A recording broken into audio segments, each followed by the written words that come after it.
إليك الذكر لتبين للناس ما نزل إليهم ولعلهم يتفكرون السلام عليكم ورحمة الله وبركاته. الحمد لله رب العالمين والصلاة والسلام على سيد الأنبياء والمرسلين وعلى آله وأصحابه أجمعين أما بعد. প্রিয় দর্শক, আপনাদের সবাইকে অনেক অনেক প্রীতি আর শুভেচ্ছা জানিয়ে শুরু করছি আমাদের সকলের প্রিয় অনুষ্ঠান পলিক্যাবলস জেনে নিন। অনুষ্ঠানটি সরাসরি সম্প্রচারিত হচ্ছে, সুতরাং যে কোনো প্রশ্ন করতে আমাদের কাছে আপনারা ডায়াল করতে পারেন। দর্শক, আপনাদের প্রশ্নের উত্তর দেওয়ার জন্য আমাদের মাঝে উপস্থিত হয়েছেন বিশিষ্ট আলেমে দ্বীন, আমাদের সকলের প্রিয় ব্যক্তিত্ব মোহতারাম ডক্টর খন্দকার আব্দুল্লাহ জাহাঙ্গীর।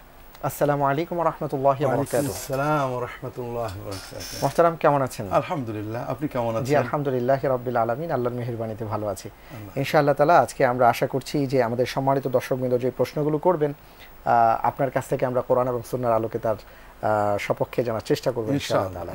একজন দর্শক আছেন, আমরা বিসমিল্লাহ বলে শুরু করছি। বিসমিল্লাহির রহমানির রহিম। আসসালামু আলাইকুম ওয়া রাহমাতুল্লাহি ওয়া বারাকাতুহু। ওয়া আলাইকুম আসসালাম ওয়া রাহমাতুল্লাহি ওয়া বারাকাতুহু। জি, আমার নাম মোহাম্মদ তানভীর হাসান, আমি ঢাকা থেকে বলছি। জি, অনেক ধন্যবাদ। জি ভাই, বলুন। প্রশ্ন আছে। হ্যাঁ, আমার প্রথম প্রশ্ন হচ্ছে যে আমাদের সমাজে যারা বিদআতে হাসানার পথে কথা বলেন তারা একটি হাদিস বলেন যে নবী সাল্লাল্লাহু আলাইহি সাল্লামের কাছে দুজন লোক আছে, দুজন না কয়েকজন জন জানি। তারপর নবী সাল্লাল্লাহু আলাইহি সাল্লাম সূরা নিসার প্রথম আয়াতটি পাঠ করে সাহাবীদেরকে উদ্বুদ্ধ করেন। তারপরে একজন এক বস্তা মানে স্বর্ণ মুদ্রার মতো নিয়ে আসে। পরে নবী সাল্লাল্লাহু আলাইহি সাল্লাম বলেন যে যারা আমার মানে একটি সুন্নাত বা একটি রীতি চালু করবে, তা এরপর ওই কাজ যতজন করবে সওয়াব তারা সবাই পেতে থাকবে। এইটা দিয়ে দলিল দিয়ে অনেকে বিদআতে হাসানার পক্ষে কথা বলে। এর পক্ষে একটু কোনো যুক্তি আছে কিনা শরীয়তে মানদণ্ডে একটু বলবেন। অনেক ধন্যবাদ। জি জি। দ্বিতীয় প্রশ্ন হচ্ছে যে মানে হযরত আয়েশা রাদিয়াল্লাহু আনহা থেকে বর্ণিত হয়েছে নাকি যে মহিলাদের জামাত সম্পর্কে যে নবী সাল্লাল্লাহু আলাইহি ওয়াসাল্লাম যদি এই যুগে থাকতো তাহলে তিনি মহিলাদেরকে মসজিদে আসার জন্য অনুমতি দিতেন না। তো মহিলাদেরকে মানে মসজিদে যাওয়ার অনুমতি দেওয়া যাবে কিনা, তারা মসজিদে যেতে পারবে কিনা?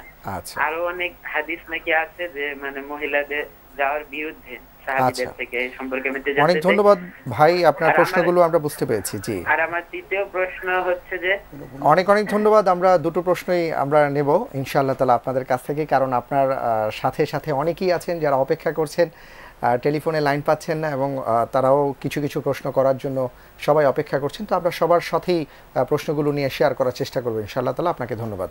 মোহতারাম, আপনি শুনলেন আমাদের তানভীর ভাইয়ের কথা। প্রথমত যে প্রশ্নটি তিনি করেছেন যে বিদআতে হাসানার সপক্ষে একটি হাদিসের কথা তিনি বললেন, যে এই জাতীয় আসলে কোনো হাদিস আছে কিনা আমরা একটু আপনার কাছ থেকে জানতে চাচ্ছি। আলহামদুলিল্লাহ ওয়া সলাতু ওয়া সালামু আলা রাসূলিল্লাহ ওয়া আলা আলিহি ওয়া আসহাবিহি আজমাইন আম্মা বাদ। হাদিসটা জারির ইবনে আব্দুল্লাহ আল বাজালি রাদিয়াল্লাহু তাআলা আনহু সাহাবী ছিলেন, তার থেকে ইমাম মুসলিম সহ অন্যরা বর্ণনা করেছেন এবং এই হাদিসটা বিদআতে হাসানার বিপক্ষে দলিল। আল্লাহ রাসূল সাল্লাল্লাহু আলাইহি ওয়াসাল্লাম বলেন মান সান্না ফিল ইসলামি সুন্নাতান হাসানা। তা আমরা নবীজি সাল্লাল্লাহু আলাইহি ওয়াসাল্লামের সুন্নাতে হাসানা শব্দটা বাদ দিয়ে বিদআতে হাসানা করব কেন ব্যবহার? এখন যদি কেউ মনে করেন সুন্নতে হাসানা শব্দটা পচা, দুর্গন্ধ, খারাপ, কাজেই আমরা রাসূলুল্লাহ সাল্লাল্লাহু আলাইহি ওয়াসাল্লামের সুন্নত কথাটা বাদ দিয়ে বেদাত রেখে বেদাতে হাসানা বলবো, এটা তো ঠিক হলো না। এই হাদিসে রাসূলুল্লাহ সাল্লাল্লাহু আলাইহি ওয়াসাল্লাম কখনো কোনো হাদিসে কোথাও বিদআতে হাসানা শব্দ কোনো রাসূলুল্লাহ সাহাবী তাবেঈন কেউ ব্যবহার করেননি, সুন্নতে হাসানা ব্যবহার হয়েছে। তো কাজে আমাদের উচিত ছিল এগুলোকে বিদআতে হাসানা না বলে সুন্নতে হাসানা বলি, তাহলে তো কিছু ভালো হতো। এই হাদিসটা বিদআতে হাসানা শব্দে পরিভাষার পক্ষে নয়। দ্বিতীয় বিষয়টা হলো রাসূলুল্লাহ সাল্লাল্লাহু আলাইহি ওয়াসাল্লাম এই হাদিসের সাথে কি বলেছেন খুব ভালো করে হাদিসটা বুঝি। কিছু মানুষ আসলো, তারা এত কাপড় গায়ে কাপড় নেই, অর্ধনগ্ন, তাদের চেহারা দেখে রাসূল সাল্লাল্লাহু আলাইহি ওয়াসাল্লাম মুখ কালো হয়ে গেল, ক্ষুধার্ত। তিনি জোহরের নামাজের পরে উঠে ওয়াজ করতে লাগলেন যে তোমরা তোমাদের ভাইদের জন্য, এই যে তোমাদের আত্মীয়, তোমাদের রক্তের মানুষ, এদের জন্য সাহায্য করো। তখন কেউ এগোলো না, রাসূলুল্লাহ সাল্লাল্লাহু আলাইহি ওয়াসাল্লামের মুখটা কালো হয়ে গেল। হঠাৎ একজন লোক এক বস্তা সম্পদ নিয়ে, সোনা বা অন্য কিছু নিয়ে এগিয়ে আসলো। এই ব্যক্তিকে দেখে এরপরে অনবরত লোকেরা আসতে লাগলো। তখন রাসূলুল্লাহ সাল্লাল্লাহু আলাইহি ওয়াসাল্লাম বললেন এই প্রথম ব্যক্তিকে উদ্বুদ্ধ করে যে যে ব্যক্তি আমার ইসলামের ভিতরে কোনো সুন্নতে হাসানা চালু করবে, এরপরে যত লোক তার অনুসরণ করবে সবার সওয়াব ওই ব্যক্তি সমান পাবে। সুবহানাল্লাহ। তো এখানে সুন্নতে হাসানা কাকে বলে? বিদআতে হাসানা আর সুন্নতে হাসানার ভিতরে মৌলিক পার্থক্য আছে। যে কাজ আল্লাহ রাসূল সাল্লাল্লাহু নির্দেশ করেছেন, কোরআনে আছে, কোরআন সুন্নাহ নির্দেশিত, সেই কাজের জন্য যদি কেউ শুরু করে, প্রথমেই করে, হ্যাঁ, সে যেমন রাসূল সাল্লাল্লাহু আলাইহি ওয়াসাল্লাম নির্দেশ দিলেন দান করো, দানটা যে প্রথমে শুরু করলো সে একটা সুন্নত চালু করে দিল। আমি সুন্নতে হাসানার উদাহরণ দিচ্ছি, আপনি বুঝতে পারবেন। যেমন মনে করেন কোরআন কারীম সহিভাবে তেলাওয়াত করা, নির্ভুল পড়া, এটা রাসূলুল্লাহ সাল্লাল্লাহু আলাইহি ওয়াসাল্লামের সুন্নত, কোরআনের নির্দেশ, সুন্নাহর নির্দেশ। এখন আমাদের দেশে লোকেরা কোরআন পড়তে পারে না। আপনি নুরানি কায়দা, বাগদাদি কায়দা, নাদিয়া কায়দা, কম্পিউটার সিস্টেম, বিভিন্ন পদ্ধতি করলেন এমনভাবে যার মাধ্যমে খুব সহজে লোকেরা কোরআন পড়তে পারলো। অর্থাৎ ইসলাম নির্দেশিত, সুন্নাহ নির্দেশিত একটা ইবাদত সুন্নাহ পদ্ধতিতে পালনের জন্য আপনি একটা ব্যবস্থা করলেন। দেশে জামাতে নামাজের প্রচলন ছিল না, আপনি একটা রীতি করলেন সুন্নতের ভিতরে মানুষরা জামাতে নামাজটা পড়তে পারে। এইগুলোকে বলা হয় সুন্নতে হাসানা। আর বিদআতে হাসানা বলা হয় যে কাজ কোরআনে নেই, রাসূলুল্লাহ সাল্লাল্লাহু আলাইহি ওয়াসাল্লাম বলেননি অথবা করেননি, সেই কাজটাকে দিন বানানো, দিন মনে করা। কোনো সুন্নতে হাসানাকেও দিন মনে করলে বেদাত হয়ে যাবে। এখানে পার্থক্য হলো জিনিসটাকে আপনি দিন মনে করছেন কিনা। যেমন আপনি নুরানি কায়দা, নাদিয়া কায়দা, বাগদাদি কায়দা, এগুলো সুন্নতে হাসানা, যারা এগুলো বানিয়েছেন এর মাধ্যমে যারা কোরআন শিখছেন সবার কোরআন শেখার সব তারা পাবেন। কিন্তু এটাকে দিন মনে করার অর্থ এটাকে দিনের ইবাদতের অবিচ্ছেদ্য অংশ মনে করা। অর্থাৎ একজন কোরআন শিখেছে, আপনি বলছেন নাদিয়া কায়দায় না নুরানি কায়দায়, বলেন না আমি এসব কায়দা পড়িনি, এমনি অমকের কাছে শিখে নিছি। ও যতই কোরআন আপনি পড়েন, যেহেতু নাদিয়া বা নুরানি কায়দার মাধ্যমে শেখেননি, আপনার সওয়াব কম হবে। তার মানে আপনি নাদিয়া নুরানি কায়দাটাকে কোরআন শিখার অবিচ্ছেদ্য অংশ বানালেন, দিনের অংশ বানালেন, এটাকে একটা স্বয়ং দিন মনে করলেন, অর্থাৎ দিনের একটা ইবাদত মনে করলেন, তখন এটাও বিদআতে পরিণত হবে। এই জন্য সুন্নতে হাসানা হলো রাসূলুল্লাহ সাল্লাল্লাহু আলাইহি ওয়াসাল্লামের নির্দেশিত কোনো কর্ম করার জন্য, কোরআন পড়া, জামাতে নামাজ পড়া ইত্যাদির জন্য শরিয়া সম্মত কোনো পদ্ধতি করা। পদ্ধতিটাকে আবার দিন মনে করা যাবে না। পদ্ধতিটাকে দিন মনে করে যেটা রাসূলুল্লাহ সাল্লাল্লাহু আলাইহি ওয়াসাল্লাম না করে থাকেন সাহাবীরা, ওটাকে দিনের অংশ বানালে ওটা বেদাতে পরিণত হবে। কারণ যখন আপনি নাদিয়া বা নুরানি কায়দাকে দিনের অংশ মনে করবেন, তখন দুটো সমস্যা তৈরি হবে। একটা হলো যারা এই নাদিয়া নুরানি কায়দা ছাড়া কোরআন শিখেছে তাদের কোরআন শেখার প্রতি আপনার অবমাননা হবে। যারা রাসূলুল্লাহ সাল্লাল্লাহু আলাইহি ওয়াসাল্লামের সুন্নত পদ্ধতিতে কোনো নাদিয়া নুরানি কায়দা ছাড়াই কোরআন শিখছে, আপনি বলবেন যে তাদের চেয়ে আপনি বেশি বরকত পাচ্ছেন, ইত্যাদিভাবে বিভিন্ন রকমের সমস্যা জটিলতা তৈরি হয়। এই জন্য বিদআতে হাসানা আর সুন্নতে হাসানা এক নয়। আর সর্ব অবস্থায় আমরা বিদআতে হাসানা, সুন্নতে হাসানা ইত্যাদি না করে সুন্নতে নববীর ভিতরে থাকার চেষ্টা করি। এটা যে উত্তম। তৌফিক দান করুন, আমিন। ধন্যবাদ মুহতারাম। একজন দর্শক আছেন, আমরা তার কাছ থেকে ফোন টেনেছি। জি, ওয়া আলাইকুম আসসালাম ওয়া রাহমাতুল্লাহি ওয়া বারাকাতুহু। আমি একটা প্রশ্ন করতে চাচ্ছি, আসলে দৃষ্টি আকর্ষণ করতে চাচ্ছি। আজকের আমার দেশ পত্রিকা একটা রিপোর্ট এসেছে। আচ্ছা। এই ঢাকায় কিছু আদিবাসী মুসলমান মুসলিম তাদেরকে বিভিন্ন মাদ্রাসা থেকে পুলিশ আটক করে এবং একদিন পরে আবার ছেড়েও দেয়। তাদের কাছে মুসলমান হওয়ার যাবতীয় এফিডেভিট সহ কাগজপত্র পাওয়া যায়, কিন্তু আরো 5 জন এরকম ছাত্রকে ছাড়া হচ্ছে না। এবং এই রিপোর্টে বলা হচ্ছে যে ত্রিপুরা স্টুডেন্ট ওয়েলফেয়ার ফাউন্ডেশনের থেকে প্রায় 10-12 জন উপজাতীয় তরুণ এসে তাদেরকে নেওয়ার জন্য থানায় ভিড় করেছে এবং এর মধ্যে খ্রিস্টান মিশনারি থেকে তাদেরকে নেওয়ার জন্য চিঠি দেওয়া হয়েছে। কিন্তু এরা তো মুসলমান, তো এই ব্যাপারে আমাদের মুসলমানদের কি করণীয় আছে? জি, অনেক ধন্যবাদ। খুব গুরুত্বপূর্ণ প্রশ্ন আপনি করেছেন ভাইয়া। আমরা ইনশাআল্লাহ তাআলা মুহতারামের কাছ থেকে জানবো এই ব্যাপারে। মোহতারাম, আপনার কাছে এবার আমরা জানতে চাচ্ছিলাম, তানভীর ভাইয়ের আরও একটি প্রশ্ন ছিল যে মসজিদে নারীদের যাওয়ার ব্যাপারে, যে আয়েশা সিদ্দিকা রাদিয়াল্লাহু তাআলা আনহার একটি উক্তি তিনি বলেছেন রাসূল সাল্লাল্লাহু আলাইহি ওয়াসাল্লাম জীবিত থাকলে তিনি নিষেধ করতেন। জি, রাসূল, প্রথম কথা, আমরা মহিলাদের জামাতে যাওয়ার ততটুকুই উৎসাহ দেব যতটুকু রাসূলুল্লাহ দিয়েছেন। সাধারণভাবে মেয়েদের ঘরে নামাজ পড়া উত্তম, মসজিদে যাওয়ার চেয়ে ঘরে পড়া উত্তম, মসজিদে যাওয়া অনুমোদিত। তবে এই যে হাদিসটা আপনি বললেন, এটা সহিহ হাদিস। রাসূলুল্লাহ সাল্লাল্লাহু আলাইহি ওয়াসাল্লামের স্ত্রী হযরত আয়েশা রাদিয়াল্লাহু তাআলা আনহা বলছেন, যদি রাসূলুল্লাহ সাল্লাল্লাহু আলাইহি ওয়াসাল্লাম বেঁচে থাকতেন তাহলে মেয়েদেরকে নিষেধ করতেন। এই হাদিস দ্বারা প্রমাণ হয়, হযরত আল্লামা আমাদের হানাফি খুব বড় ফকিহ ছিলেন, আইনি বদরুদ্দিন আইনি, তিনি লেখছেন এর দ্বারা প্রমাণ হয় যে মেয়েদের মসজিদে যাওয়া বৈধ। কারণ আয়েশা বললেন যদি তিনি বেঁচে থাকতেন তাহলে নিষেধ করতেন, অর্থাৎ তিনি বেঁচে নেই, নিষেধও করেননি। আর তিনি যেটা নিষেধ করেননি ওটা আর কারোর ক্ষমতা নেই নিষেধ করার। রাসূলুল্লাহ সাল্লাল্লাহু আলাইহি ওয়াসাল্লাম যেটা নিষেধ করেননি এটা নিষেধ করার ক্ষমতা আর কারণেই। আয়েশা রাদিয়াল্লাহু তাআলা আনহার হাদিস প্রমাণ করে যে রাসূলুল্লাহ সাল্লাল্লাহু আলাইহি ওয়াসাল্লাম জীবিত অবস্থায় নিষেধ করেননি, আর তারপরেও আর কেউ নিষেধ করতে পারবে না। দ্বিতীয় বিষয়, আয়েশার কথা দ্বারা, আয়েশা নিজে জীবনভর জামাতে নামাজ পড়েছেন। আমি আপনাকে বলি, আমাদের ইমাম আবু হানিফা রাহমাতুল্লাহ আলাইহির যে ফিকহের যে কিতাবগুলো পড়বেন তার ভিতরে একটা হলো জাইলাইক নাসবুর রায়া, হানাফি মাযহাবের হাদিসগুলো এনেছেন।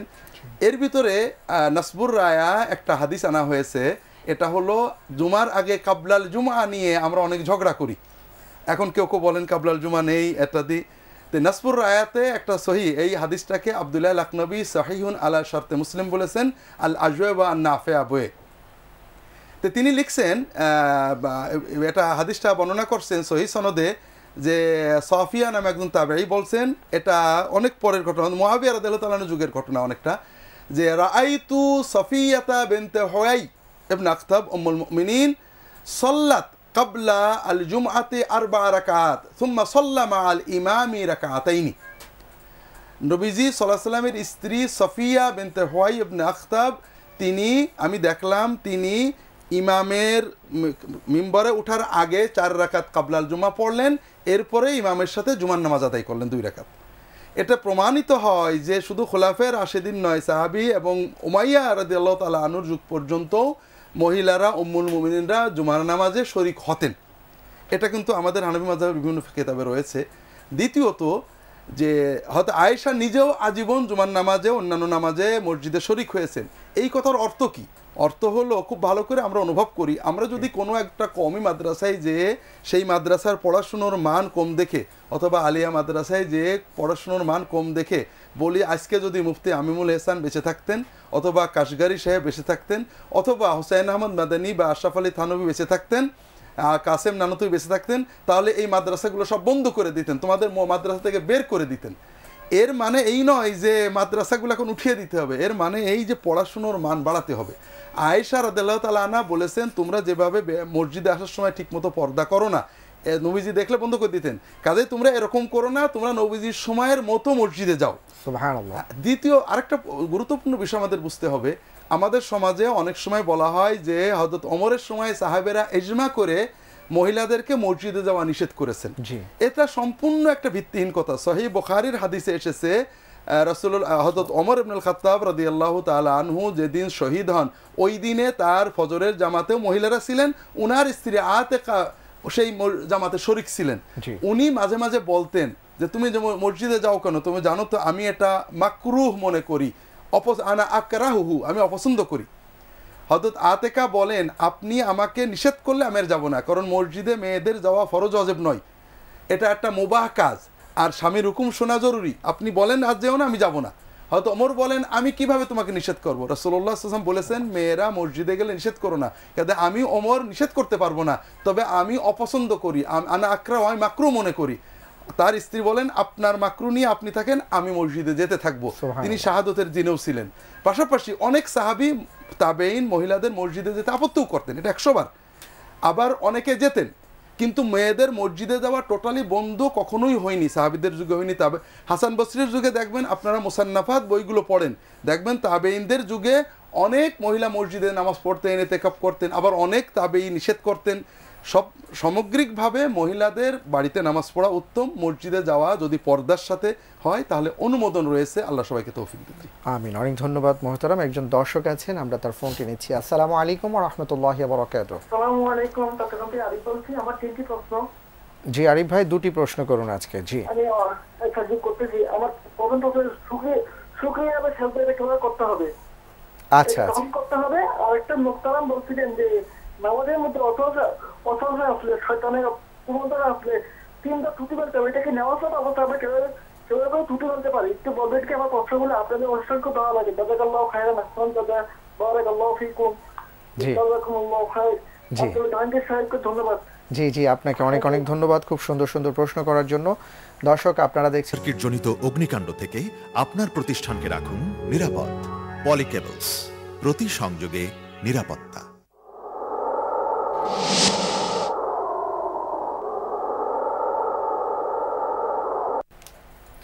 দর্শক, আপনাদের সবাইকে আবারও অনেক অনেক প্রীতি আর শুভেচ্ছা জানিয়ে বিরতির পর শুরু করছি আমাদের সকলের প্রিয় অনুষ্ঠান পলিক্যাবলস জেনে নিন।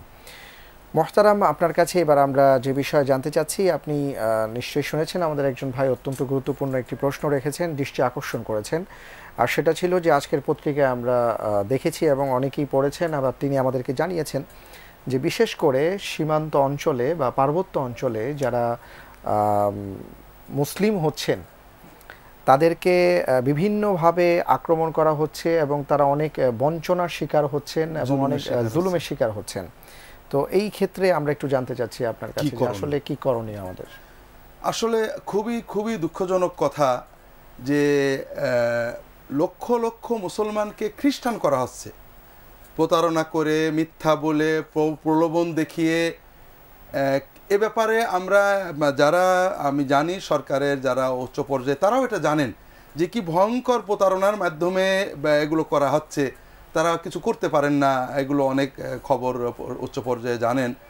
বিভিন্ন হাসপাতালে চিকিৎসার নামে মানে রোগী ঢুকিয়ে তাদেরকে টাকা দেওয়ার কথা বলে আরেকজনকে দিয়ে বলা হয় যে যদি তুমি ধর্মগ্রহণ করে তাহলে আর টাকা দেওয়া লাগবে না।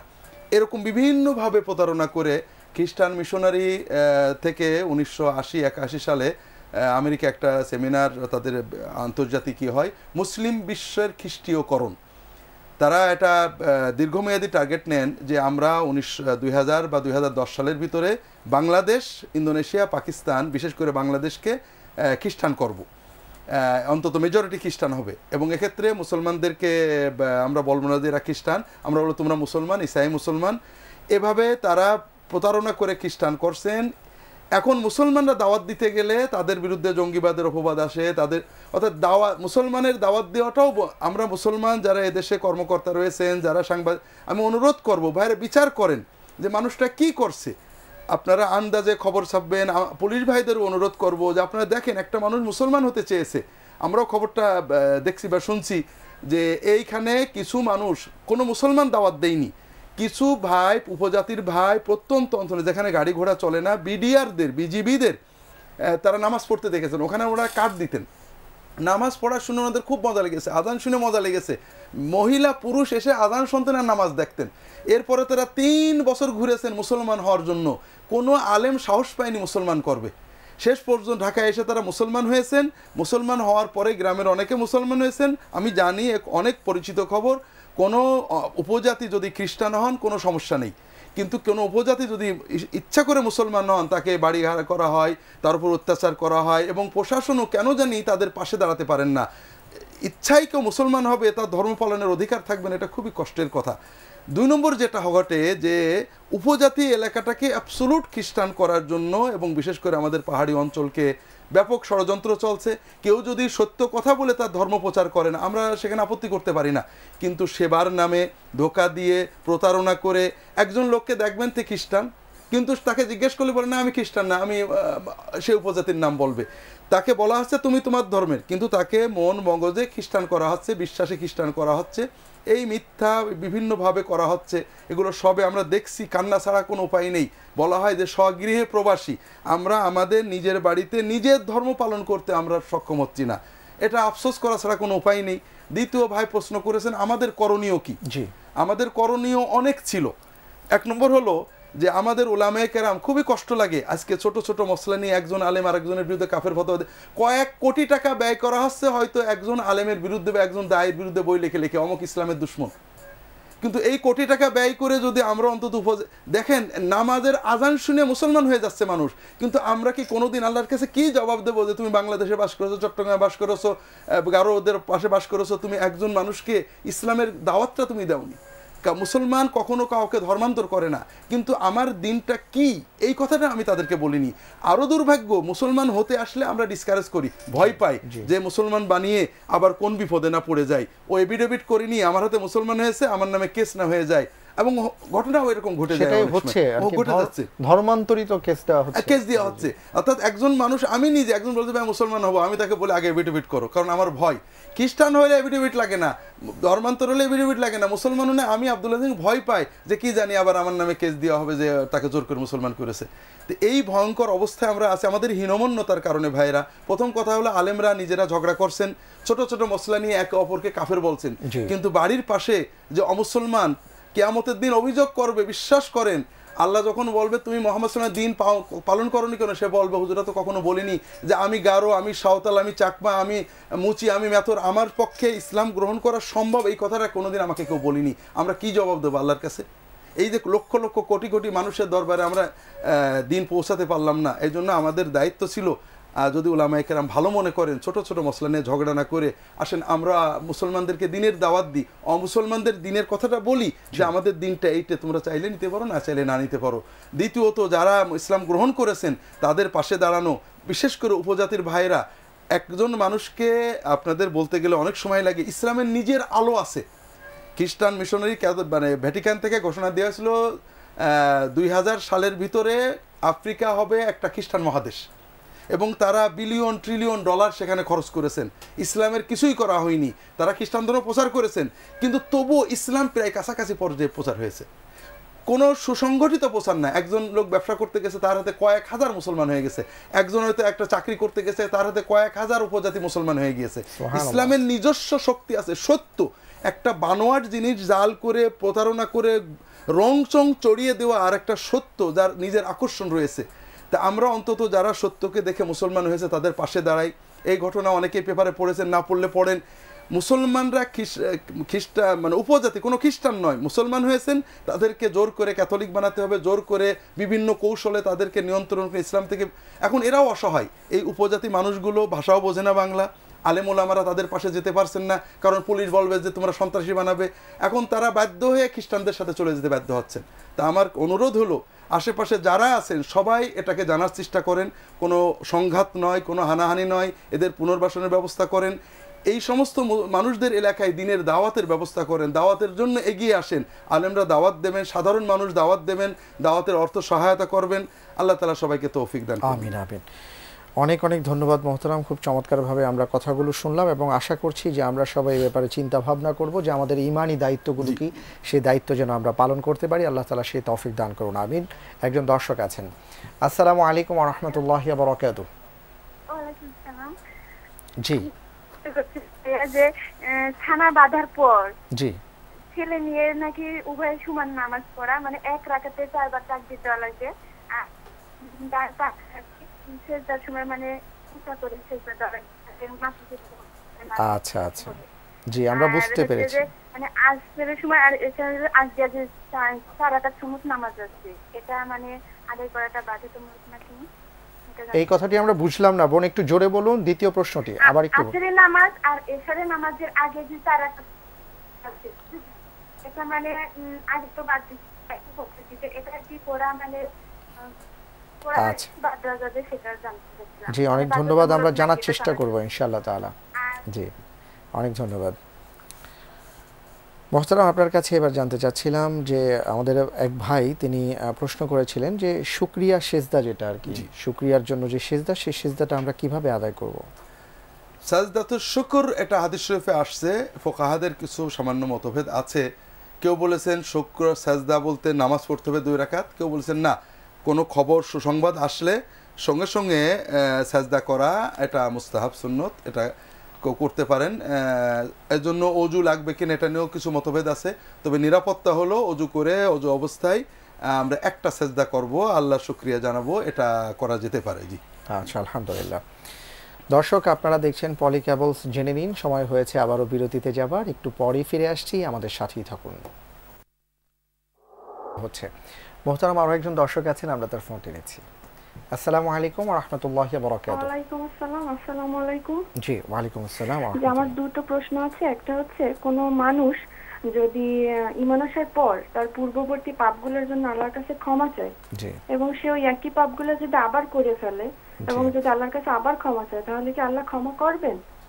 আচ্ছা আচ্ছা। আর একটা হচ্ছে, আমার প্রথম প্রেগন্যান্সিতে কিছু সমস্যা ছিল, এই কারণে আমার প্রথম বাচ্চাটা আর কি মিসক্যারেজ হয়ে যায়। তা ডাক্তার বলছে যে পরবর্তী প্রেগন্যান্সিতে আমাকে বেড রেস্টে থাকা লাগবে পুরো, শুধু বাথরুমটা এলাও। এখন আমি কিভাবে নামাজ পড়বো ওই সময়টায়? আর উজুটা কিভাবে করব? উজু করব নাকি তয়াম্মুম করব? আর নামাজ পড়লে আমি আমার যদি শুয়ে নামাজ পড়তে হয় তাহলে আমার পা কোন দিকে থাকবে? আচ্ছা আচ্ছা, জি আচ্ছা ঠিক আছে। জি, অনেক ধন্যবাদ, আমরা জানবো ইনশাআল্লাহ তাআলা। মোহতারাম, আপনার কাছে এবার আমরা জানতে চাচ্ছিলাম, আমাদের ভাই একটি প্রশ্ন করেছিলেন যে সালাতের মধ্যে যদি কোনো ওয়াসওয়াসা চলে আসে তাহলে 3 বার থুতু ফেলার কথা আছে, এটা কিভাবে হবে? জি জি জি জি, রাসূলুল্লাহ সাল্লাল্লাহু আলাইহি ওয়াসাল্লাম বলছেন, হযরত ওসমান ইবনে আবিল আস প্রশ্ন করেন যে নামাজ আমার অমনোযোগিতা আসে, ওয়াসওয়াসা আসে, নানান কথা মনে হয়। তিনি বললেন এটা একটা শয়তানের কাজ।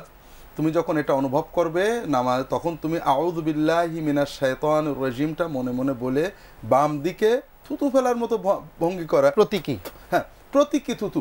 আপনাকে থুতু বেরোতে হবে বা কিছু বেরোতে হবে এরকম নয়, বাম দিকে থুতু নিক্ষেপ করা, শয়তানকে আমাদের ঘৃণা জানানো, এটা করবেন, এটাতে ওয়াসওয়াসা কেটে দেবে ইনশাআল্লাহ। আচ্ছা, আলহামদুলিল্লাহ।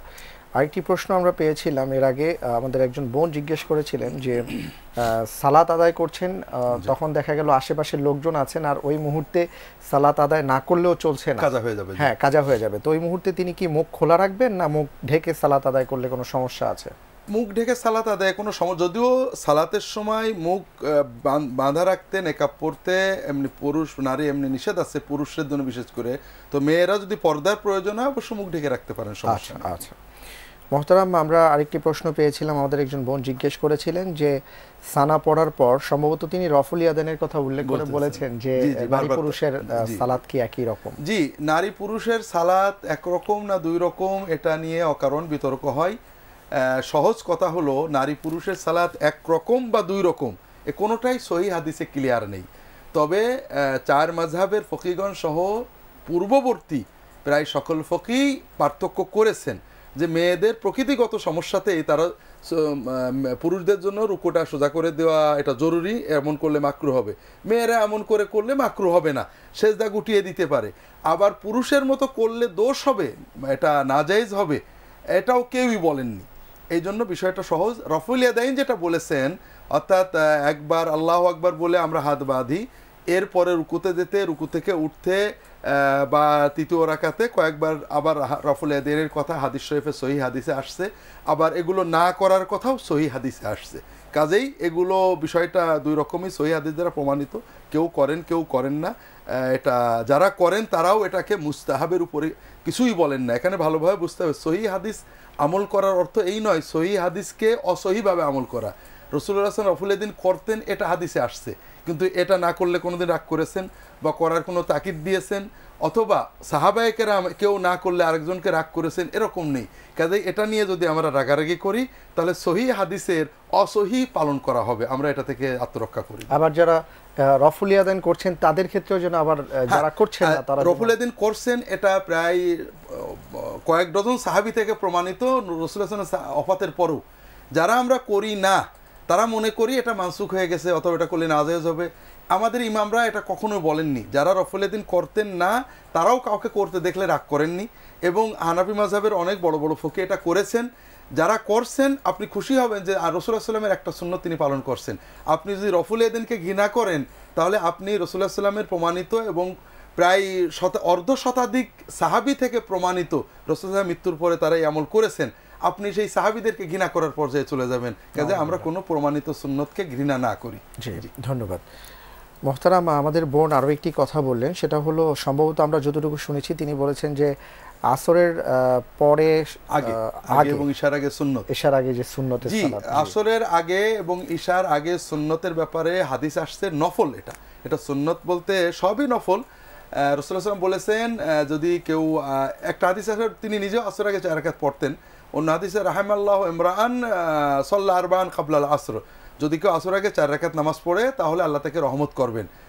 ঠিক ঈশার আগের 4 রাকাতের ব্যাপারে এরকম সহিহ হাদিস এই মুহূর্তে মনে পড়ছে না, তবে রাসূলুল্লাহ সাল্লাল্লাহু আলাইহি ওয়াসাল্লাম রাত্রিবেলায় নামাজ পড়তে বলেছেন। এগুলো নফল নামাজ, আপনারা পড়তে পারেন, পড়া ভালো, না পড়লে গুনাহ নেই। জি, আমাদের বোন প্রশ্ন করেছেন, তিনি যে ঈমান আনার আগে দেখা গেছে যে পাপগুলো করা হয়েছে তার উপরে তিনি তওবা করলেন, ঈমান আনার পরে দেখা গেল এরপরে আবার সেই পুনরায় সেই পাপগুলোই করছেন, তখন যদি তওবা করেন আল্লাহ তাআলা মাফ করবেন? জি, তওবার শর্ত হলো যে আপনি অনুতপ্ত হবেন, আল্লাহর কাছে ক্ষমা চাইবেন, আর কখনো করবেন না, এটা দৃঢ়ভাবে নিয়ত করবেন। এই নিয়ত আর যদি বান্দার হক থাকে তাহলে ভিন্ন কথা। এইভাবে যদি কেউ তওবা করে যে আল্লাহ করেছি, আমি আর এ কাজ কখনো করব না, কান্নাকাটা করে অন্তর দিয়ে তওবা করেন। তার ইচ্ছা ছিল কখনোই করবেন না, যখন তওবা করেছিলেন তখন পুরো নিয়ত ছিল কখনো করবেন না, পরবর্তীতে যে কোনো কারণেই তিনি আবার করে ফেলেছেন, এ কারণে আগের তওবা নষ্ট হবে না, নতুন পাপটা নতুন পাপ, এর জন্য আবারও সেইভাবে তওবা করতে হবে। তবে চেষ্টা করতে হবে যে এটা নিয়মিত যেন না হয়ে যায়। আল্লাহ কোরআন কারিমে বলেছেন ওয়ালাম ইউসিররু আলা মা ফাআলু, যারা পাপটা নিয়মিত করে না, কাজেই পাপের তওবার সময় শক্ত নিয়ত করতে হবে আর করব না, ইনশাআল্লাহ তওবা কবুল হবে। আর এটা যেন রিপিট না হয় এজন্য পরিবেশ পাল্টানো, প্রাণপণে চেষ্টা করা, এটাতে অবশ্যই দ্বিতীয়বার তৃতীয়বার তওবা আল্লাহ অবশ্যই কবুল করবেন, এটা বিভিন্ন হাদিসে দেওয়া হয়েছে। এবং এইভাবে পাপ এবং তওবার মাধ্যমেই ইনশাআল্লাহ বান্দা পাপ থেকে মুক্ত হয়ে যেতে পারবেন ইনশাআল্লাহ। আমাদের বোনের আরও একটি প্রশ্ন ছিল, সেই প্রশ্নটি হলো যে তিনি সন্তান সম্ভব, আমরা আমাদের বোনের জন্য দোয়া করি। ডাক্তার সাহেব বলেছেন ফুল রেস্টে তাকে থাকতে হবে, তো এই ক্ষেত্রে তিনি কিভাবে সালাত আদায় করবেন, কারণ ওনাকে শুয়ে থাকতে হয়, এবং শুয়ে তিনি কিভাবে সালাত আদায় করবেন এই ব্যাপারটি জানতে চেয়েছেন। আমরা একটি প্রশ্ন নিয়ে তারপরে জানবো। আসসালামু আলাইকুম ওয়া রাহমাতুল্লাহি ওয়া বারাকাতুহু। ওয়ালাইকুম আসসালাম। জি হ্যালো, হ্যাঁ বলুন, আমরা শুনতে পাচ্ছি। হ্যাঁ, আমি নবাবপুর থেকে মোহাম্মদ আমজাদ হোসেন খান বলছি। জি হ্যাঁ হ্যাঁ, আমার প্রশ্নটা হচ্ছে এই আমার স্ত্রী সবসময় খালি একটু খ্যাস খ্যাস খ্যাস খ্যাস করে।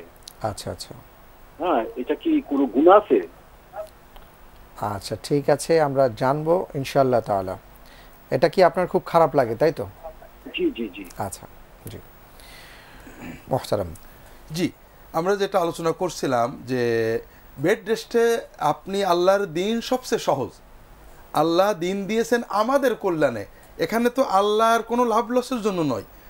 এই জন্য আপনি অজু করবেন ডাক্তার যেভাবে পারমিট করে, অর্থাৎ আপনি বাথরুমে যাওয়া আপনার অনুমোদিত এবং হাঁটাও অনুমোদিত হয়। বেড রেস্ট করতে যেটা বোঝা হয় টুকটাক হাঁটা চলা করা যায়, অধিকাংশ সময় বিছানায় শুয়ে থাকতে হয়, বাথরুমে যাওয়া ইত্যাদি করা যাবে। তে আপনি যদি বাথরুমে যে অজু করতে অনুমোদন থাকে অজু করবেন, যদি এমন হয় যে বাথরুমেও যেতে পারবেন না, আপনি এমনভাবে বাথরুমে যাবেন এবং হামা দিয়ে বসবেন না, আপনি যেমনই কমোড ব্যবহার করবেন অথবা টুলের উপর বসে অজু করে নেবেন, আপনার অর্থাৎ ডাক্তারের অনুমোদন সাপেক্ষ যতটুকু সম্ভব আপনি অজু করবেন। আর যদি অজু করার ডাক্তার নিষেধ করেন তাহলে আপনি তায়াম্মুম করবেন। আর নামাজের ক্ষেত্রে সেক্ষেত্রে যতটুকু বুঝি চেয়ারে বসে চকির উপরে বসে ইশারায় আপনি নামাজ পড়তে পারবেন। আমার বেড রেস্টের ক্ষেত্রে যেটা ঘটে থাকে যে আপনি বিছানার উপরে বসে পা ঝুলিয়ে দিয়ে কেবলার দিকে মুখ করে নামাজ পড়বেন, রুকুর সময় মুখটা একটু নিচু করবেন, সাজদার সময় আরেকটু নিচু করবেন, আপনার শরীরে কোনো চাপ দেবেন না। সবসময় মনে রাখবেন ইত্তাকুল্লাহ মাসতাতাতুম, সাধ্যমতো আল্লাহকে ভয় করো। এবং আল্লাহ তাআলা আমাদের দাঁড়িয়ে দৌড়াতে দৌড়াতে চোখের ইশারায় নামাজ পড়ার অনুমোদন কোরআনে দিয়েছেন। সুবহানাল্লাহ। তো কাজেই আর যদি এমন হয় যে সত্যি আপনাকে বেড রেস্টে শুয়ে থাকতে হবে, তাহলে আপনার পাটা কেবলার দিকে থাকবে, আর আপনি বিছানার পিঠের নিচে বালিশ দিয়ে মুখটা একটু উঁচু করে মাথার ইশারায় নামাজ পড়বেন, অর্থাৎ কেবলার দিকে পা দিয়ে মুখটা আপনার কেবলার দিকে হয়, সেভাবে পিঠের নিচেই কোনো হেলান দিয়ে বা বিছানার গদি দিয়ে, যেভাবে আমরা দেখি হাসপাতালে অনেক সময় উঁচু করে দেওয়া হয়, যতটুকু সম্ভব মুখটা উঁচু করে আপনি মাথার ইশারায় সালাত আদায় করবেন। আপনি এভাবে ফরজ আদায় করবেন, ভালো লাগলে নফল আদায় করবেন, তাহাজ্জুদ আদায় করবেন, এগুলো 16 আনা সালাত আদায় হয়ে যাবে আলহামদুলিল্লাহ। মোহতারাম, সর্বশেষে সংক্ষিপ্তভাবে জানতে চাচ্ছি, আমজাদ হোসেন খান যে প্রশ্নটি করেছেন যে তার স্ত্রীর খুব খিটখিটে মেজাজ, জি জি জি সবসময়। জি, এখানে আপনার যেটা আপনি তো প্রশ্ন করেছেন, আপনার স্ত্রী প্রশ্ন করলে উত্তরটা আরো অন্যরকম হতো। আপনার যেটা দায়িত্ব, আসলে স্ত্রী নারীদেরকে আল্লাহ যে প্রকৃতি দিয়েছেন একটু খিটমিটে হয়, তাদের আবেগ বেশি, এই আবেগের কারণেই তারা রাত জেগে সন্তান করতে পারেন, আপনি পারেন না। সন্তান একটু অসুখ হলে রাতের পর রাত জাগতে পারেন, আপনি পারেন না। তো এই যে আবেগের কারণে অনেক সময় খিটখিটে হন, এক্ষেত্রে আপনার দায়িত্বটা আগে বলি, সেটা হলো যে আপনি যদি তাকে ক্ষমা করেন, আপনি যদি তার সাথে ভালো আচরণ করেন, তাহলে আপনি আল্লাহ তাআলার কাছে সর্বশ্রেষ্ঠ মুসলমান হিসেবে গণ্য হবেন, যেটা রাসূলুল্লাহ সাল্লাল্লাহু আলাইহি ওয়াসাল্লাম বলেছেন। রাসূলুল্লাহ সাল্লাল্লাহু আলাইহি ওয়াসাল্লাম স্ত্রীরাও তার সাথে ঝগড়া করেছে, খিটমিট করেছেন, খ্যাসখ্যাস করেছেন, উনি কষ্ট পেয়েছেন অনেক। একবার তো 4 মাস মসজিদে যেয়ে পড়েছিলেন, বাড়ি আসেননি রাগ করে, কষ্ট পেয়ে, কিন্তু কখনো প্রতি উত্তরে স্ত্রীদেরকে রাগ করেননি। আর স্ত্রীদেরকেও বলবো যে স্বামীকে কষ্ট দেওয়া, অকারণে সবসময় বিরক্ত করা, তাকে নাশকরি করা, এগুলো গুনাহের কাজ।